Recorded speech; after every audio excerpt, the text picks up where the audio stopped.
आज हम स्टार्ट करेंगे प्रथम कोटि अभिक्रिया के एग्जाम्पल। ठीक है, प्रथम कोटि अभिक्रिया के उदाहरण। ठीक है, प्रथम कोटि अभिक्रिया के उदाहरण। जब हमने कोटि पढ़ी थी, कोटि के बारे में पढ़ा था, तो उसमें हमने प्रथम कोटि अभिक्रिया या प्रथम कोटि के एग्जाम्पल लिए थे। ठीक है, उसमें हमने प्रथम कोटि की अभिक्रिया भी ली थी। ठीक है, तो अब उनमें से कुछ उदाहरण लेते हैं।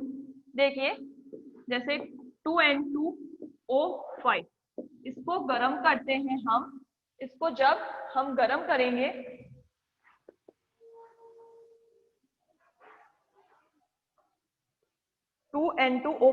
जब हम इसको गर्म करेंगे तो ये क्या देगा हमको? 4NO2 plus O2, 4NO2 plus O2। ठीक है, तो अब इस अभिक्रिया के लिए अभिक्रिया का वेग हम कैसे दर्शाएंगे? देखिए, ROR is equal to K N2O5 की सांद्रता की पावर 1। ठीक है, तो अब इस अभिक्रिया वेग से कोटि क्या आती है हमारे पास? कोटि आती है 1। इसी तरह से एक और एग्जांपल लेते हैं ऑक्सैलिक एसिड का। क्या है? COOH, COOH। जब हम इसको गर्म करेंगे तो ये क्या देगा? Carbon monoxide CO plus CO2 plus H2O। ठीक है, ये क्या देगा? CO plus CO2 plus H2O। तो अब इस अभिक्रिया के लिए अभिक्रिया का वेग ROR कैसे दर्शाते हैं? K COOH का होल ट्वाइस की पावर, सांद्रता की पावर 1। तो इस अभिक्रिया वेग से अभिक्रिया कोटि क्या आती है? इस अभिक्रिया वेग से अभिक्रिया कोटि आती है 1। क्या आती है? 1 आती है। ठीक है, इसी तरह से 2H2O2 को जब हम गर्म करते हैं तो क्या देता है ये हमको? 2H2O plus O2। ठीक है, इस अभिक्रिया के लिए अभिक्रिया का वेग ROR is equal to K H2O2 की सांद्रता की पावर 1। K H2O2 की सांद्रता की पावर 1। ठीक है, तो अब इस अभिक्रिया वेग से कोटि कितनी आती है हमारे पास? कोटि आती है 1। इसी तरह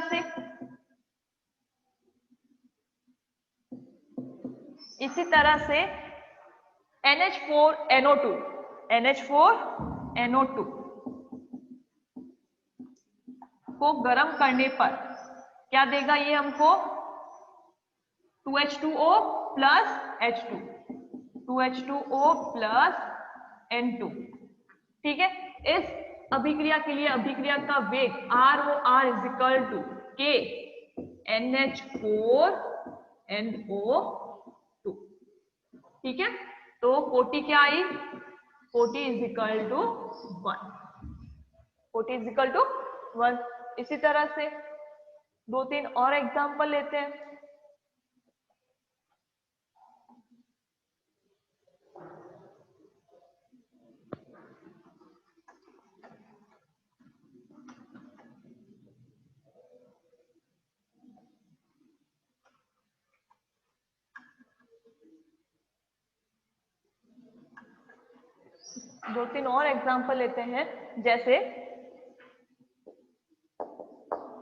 जैसे SO2Cl2 को गर्म करने पर ये क्या देगा?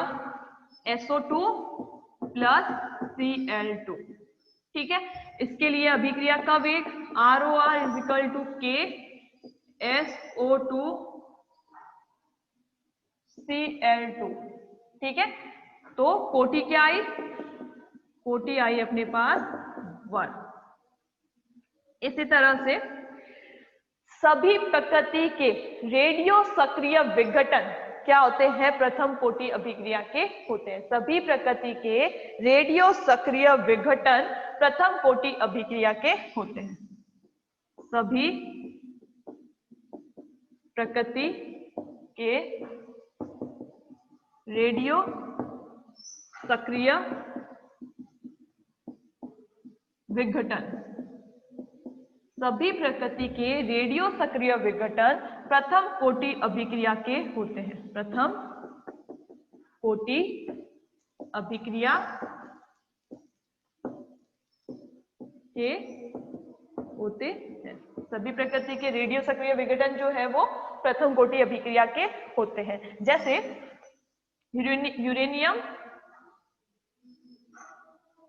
यूरेनियम बोराणु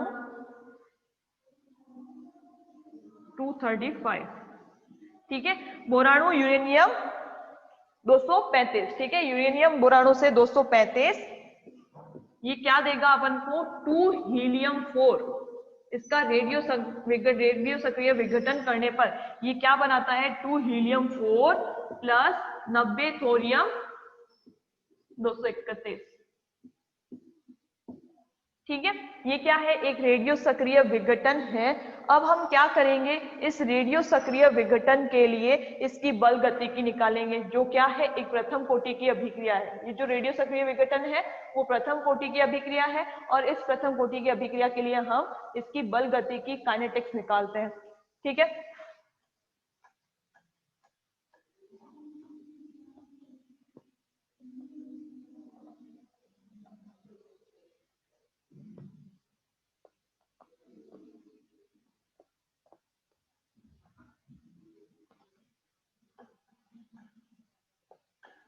तो देखिए, इस अभिक्रिया के लिए हम अभिक्रिया का वेग ROR कैसे लिखेंगे, ROR equal to K, bracket में हम लिखेंगे number of moles of uranium, number of moles of uranium, ठीक है। अब देखिए, या फिर हम इस अभिक्रिया के वेग को इस तरह से भी लिख सकते हैं, Kn0, ठीक है। क्या है, Kn0, ये n0 क्या है, ये t बराबर 0 समय पर, जब t बराबर क्या है, 0 है, उस समय पर यूरेनियम की क्या है, प्रारंभिक सांद्रता है। क्या है, यूरेनियम की प्रारंभिक सांद्रता, ठीक है। तो एक बार से मैं लिख लेती हूं यहाँ पे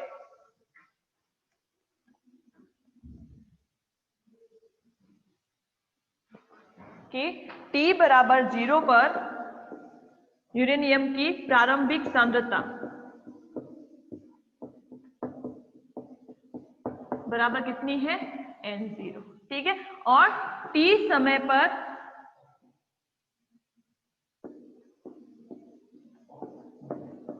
या सांद्रता बोल दो या प्रारंभिक मोल्स कह दो, ठीक है।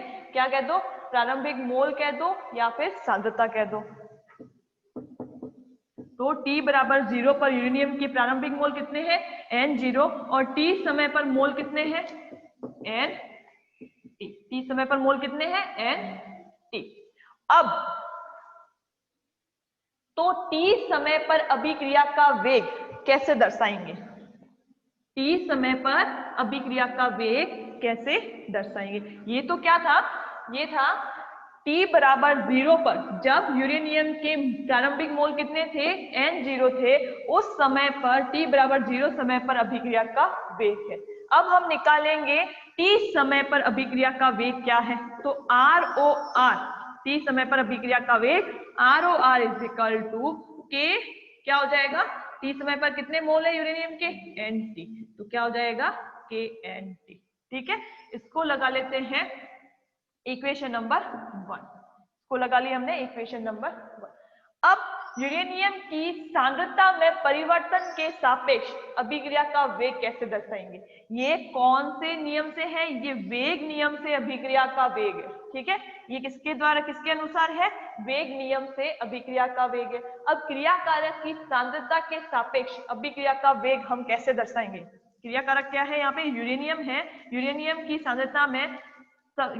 सांद्रता में परिवर्तन के सापेक्ष अभिक्रिया का वेग ROR इज इक्वल टू क्या होगा, dn minus dn upon dt। ठीक है, ये क्या है, सांद्रता में समय के साथ परिवर्तन के सापेक्ष अभिक्रिया का वेग है। इसको लगा लिया इक्वेशन नंबर 2, इसको लगा लिया इक्वेशन नंबर 2। अब इक्वेशन 1 और 2 से, समीकरण 1 और 2 से, 1 व 2 से क्या हो जाएगा, समीकरण 1 और 2 से ये और ये क्या हो जाएंगे, आपस में बराबर हो जाएंगे। ये भी क्या है, ROR के बराबर है और ये भी किसके बराबर है, ROR के बराबर है, तो ये क्या हो जाएंगे, आपस में बराबर हो जाएंगे। ठीक है, तो क्या आया, minus dn upon dt is equal to क्या आएगा, knt।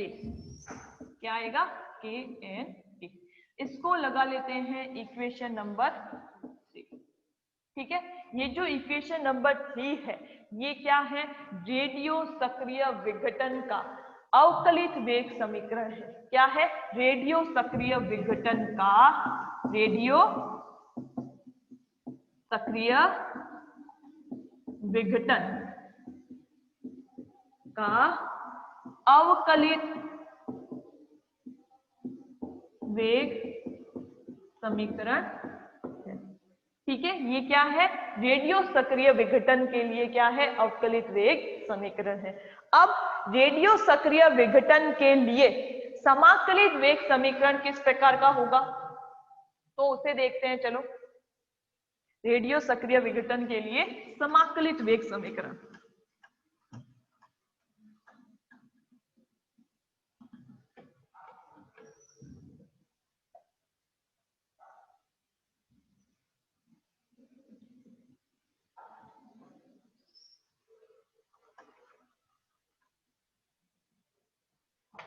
रेडियो सक्रिय विघटन का समाकलित वेग समीकरण। ठीक है, रेडियो सक्रिय विघटन का समाकलित वेग समीकरण। अब जो बेसिक प्रथम कोटि अभिक्रिया का समाकलित वेग समीकरण क्या आया था, जो अपन ने प्रथम कोटि अभिक्रिया पढ़ी थी, उसके लिए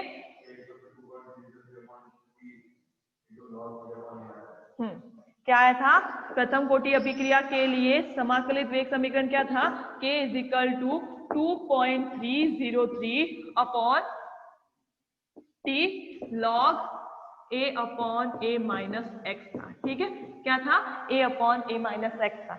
ये क्या था, a क्या थी, इनिशियल कंसंट्रेशन ऑफ रिएक्टेंट, और ये क्या है, concentration of reactant at time t। ठीक है, ये t समय पर क्रियाकारक की सांद्रता थी। अब यहाँ पे यूरेनियम के लिए रेडियो सक्रिय विघटन के लिए क्या है प्रारंभिक सांद्रता, एन नोड या एनजे। ठीक है, एन नोड, और t समय पर क्रियाकारक की सांद्रता क्या है, nt। तो अपन क्या रख देंगे, यहाँ पे a upon a minus x की जगह एन नोड अपॉन nt रख देंगे। ठीक है, तो क्या आया अपने रेडियो सक्रिय विघटन का समाकलित वेग समीकरण क्या आया, 2.303 upon t log n 0 upon n t। ठीक है, तो क्या आया, ये है रेडियो सक्रिय विघटन का समाकलित वेग समीकरण। अब जो हमने यहाँ पे जितना भी जहां जहां हमने ये k यूज किया है, जहां पर भी हमने ये k यूज किया है, ये नॉर्मल प्रथम कोटि अभिक्रिया के लिए तो क्या है, रेट कांस्टेंट है।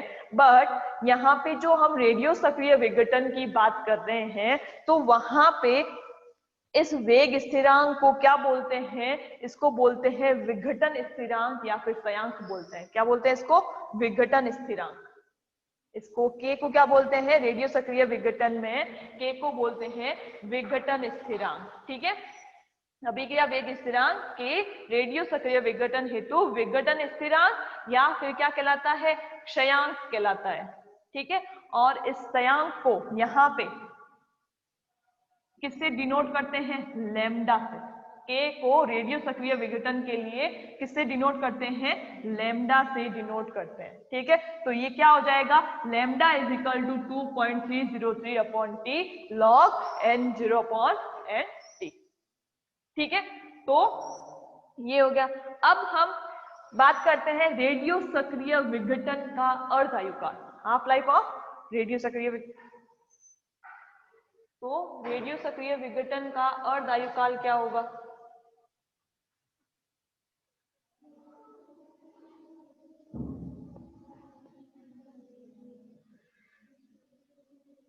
ये तो हो गया समाकलित वेग समीकरण। अब रेडियो सक्रिय विघटन का अर्ध आयुकाल।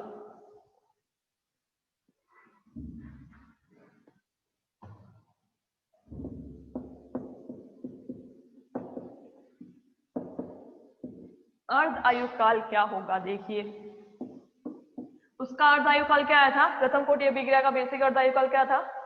T half is equal to upon के। ठीक है, T half is equal to 0.693 upon के। ठीक है, अपन यहाँ पे क्या लेंगे? के की जगह लैम्डा। ठीक है, क्या लेंगे यहाँ पे? लैम्डा लेंगे। तो रेडियो सक्रिय विघटन का अर्ध आयुकाल क्या आया? T half is equal to 0.693 upon lambda, जहां लैम्डा क्या है? विघटन स्थिरांक है। क्या है लैम्डा? विघटन स्थिरांक, या फिर हम कह सकते हैं क्षयांक। क्या कहेंगे इसको? क्षयांक। अब नेक्स्ट, रेडियो सक्रिय विघटन का औसत आयुकाल, एवरेज लाइफ। रेडियो सक्रिय विघटन का औसत आयुकाल। औसत आयुकाल क्या होता है?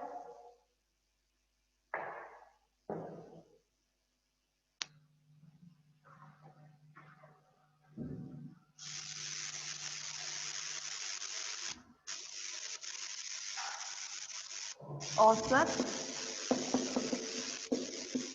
आयु काल या फिर औसत आयु। ठीक है, रेडियो सक्रिय विघटन की औसत आयु। ठीक है, रेडियो सक्रिय विघटन की औसत आयु। अब देखिए औसत आयु क्या होती है, किसे कहते हैं औसत आयु? तो रेडियो सक्रिय विघटन, रेडियो सक्रिय विघटन जिसमें क्रियाकारक की सांद्रता का क्रियाकारक की सांद्रता घटकर लगभग 35% रह जाती है, अर्थात लगभग 65% जो है वो क्रियाकारक का विघटन हो चुका होता है।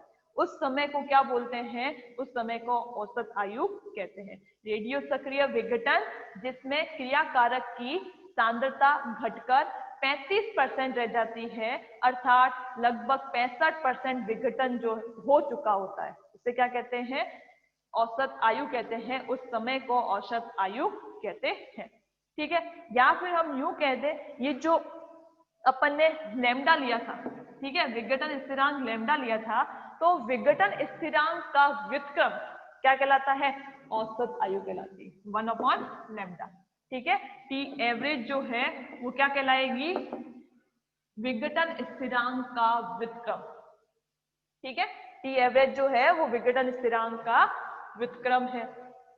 तो एक बार पहले वाली डेफिनेशन की, रेडियो सक्रिय विघटन, रेडियो सक्रिय विघटन जिसमें क्रियाकारक की सांद्रता, जिसमें क्रियाकारक की सांद्रता घटकर 35% रह जाती है, 35%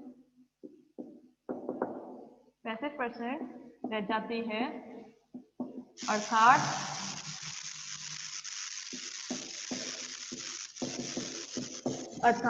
लगभग 65% विघटन हो चुका होता है।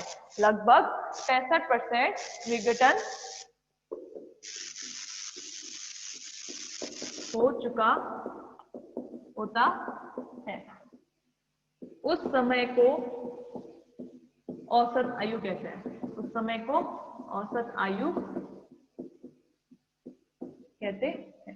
ठीक है, तो औसत आयु की डेफिनेशन क्या है? रेडियो सक्रिय विघटन जिसमें क्रियाकारक की सांद्रता घटकर 35% रह जाती है, अर्थात लगभग 65% विघटन जो है वो हो चुका होता है। उस समय को क्या कहते हैं? औसत आयु कहते हैं। या फिर हम यूं कह दें कि विघटन स्थिरांक लैम्डा का व्युत्क्रम क्या कहलाता है? औसत आयु कहलाती है। विघटन स्थिरांक लैम्डा का व्युत्क्रम क्या कहलाती है? औसत आयु कहलाती है। तो T average is equal to क्या है? 1/लैम्डा। ठीक है, और जो अपन ने अर्ध आयु काल निकाला था T half is equal to क्या था? 0.693/लैम्डा था। ठीक है, यहां से लैम्डा क्या आएगा? यहां से लैम्डा क्या आ जाएगा? ये 1/लैम्डा क्या आ जाएगा? टी हाफ अपॉन 0.693 है ना। 1/लैम्डा क्या आ जाएगा यहाँ से? T half upon 0.693। ठीक है, तो टी एवरेज किसके बराबर आया? टी हाफ अपॉन 0.693 के बराबर आया। ठीक है, वो दिख रहा है वहां पे। ये T half is equal to क्या था? T half is equal to क्या था? 0.693 अपॉन लैम्डा था। यहां से 1/लैम्डा, ये जो 1/लैम्डा है वो यहां से क्या आया?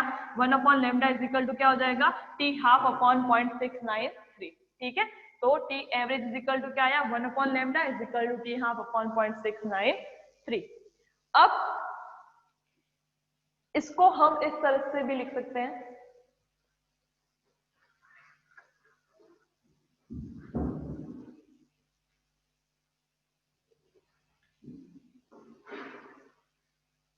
इसको हम इस तरीके से भी लिख सकते हैं, T average is equal to, ये इसको सॉल्व करने पर देखो ये क्या है? 1/0.693 है, तो 1/0.693 को सॉल्व करने पर क्या आता है?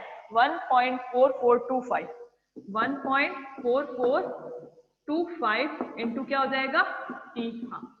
ठीक है, 1 में 0.693 का भाग देने पर क्या आता है? 1.4425 और इनटू में क्या है? टी हाफ है। तो इसको हम इस तरीके से भी लिख सकते हैं। तो टी एवरेज क्या आया? 1.4425 इंटू टी हाफ। ठीक है, अब C14 कार्बन 14 के लिए रेडियो सक्रिय विघटन की औसत आयु। एग्जाम्पल लेते हैं कि कार्बन 14 के लिए रेडियो सक्रिय विघटन की औसत आयु, कार्बन 14 के लिए रेडियो सक्रिय विघटन की औसत आयु। ठीक है, औसत आयु का फॉर्मूला क्या है? T average is equal to क्या है? 1.4425 इंटू, अब C14 के लिए अर्ध आयु की वैल्यू है, C14 के लिए अर्ध आयु की वैल्यू है 5770 ठीक है, टी एवरेज का फॉर्मूला क्या है? 1.4425 इंटू टी हाफ है, और C14 के लिए टी हाफ की वैल्यू है 5770 वाट। ठीक है, ईयर। अब इसको सॉल्व करने पर क्या आता है? इसको सॉल्व करने पर आता है 8323.22 8323.22 वाट या ईयर। ठीक है, 8323.22 वर्ष। तो ये है C14 रेडियो सक्रिय विघटन की औसत आयु।